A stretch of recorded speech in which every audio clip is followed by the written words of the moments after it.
தொழில பொறுத்த வரைக்கும் நீங்க சம்பாதிக்கக்கூடிய பணங்கள்ல பகுதி சம்பாத்தியம் அப்படிங்கிறது உங்க சேமிப்புகள் போனாலும் கூட, முடிந்த அளவுக்கு திருப்பி தொழில இன்வெஸ்ட் பண்ணுங்க. இது நல்ல வளர்ச்சியை உங்களுக்கு குடுக்கும்.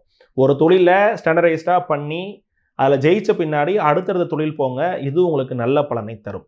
உங்களுக்கு 10 குடைவரை சுக்கிரன் அப்படின்னு வந்துட்டனால, திடீர்னு ஒரு பிசினஸ் ஆரம்பிக்கிறீங்க. கொஞ்ச நாள் நல்லா இருக்கு. அப்படின்னோன உடனே அகலக்கால் அடுத்தடுத்து வைக்க பிரான்ச் போடுறேன். நான் பிரான்சைஸ் பண்றேன். அத பண்றேன், இத பண்றேன்னு சொல்லிட்டு அகலக்கால் வைக்காதீங்க. உடனே பிரீமியமான கார் வாங்குறேன். ஒரு பெரிய பைக் வாங்குறேன். இல்ல திடீர்னு வீட கட்டுறேன். இது மாரி சின்னதா ஒரு பிசினஸ் கொஞ்சம் நல்லா இருந்தோனே, உடனே இது மாரியான ஒரு ஐடியாக்கு நீங்க தயவு செஞ்சு போகாதீங்க. இது பெரிய எல்லாமே போகிற மாரியான ஒரு சூழல கட்டாயம் பண்ணிடும்.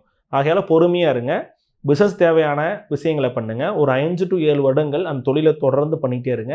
அதன் மூலம் வரக்கூடிய லாபங்களுக்கு அப்புறமா நீங்க எடுத்து சின்ன சின்ன கமிட்மெண்ட்ஸ் போங்க. அதுல குறிப்பா ஆடம்பர கார்கள், ஆடம்பர வாகனங்கள் வாங்காதீங்க. இடம் சார்ந்த நீங்க இன்வெஸ்ட்மென்ட் பண்ணுங்க.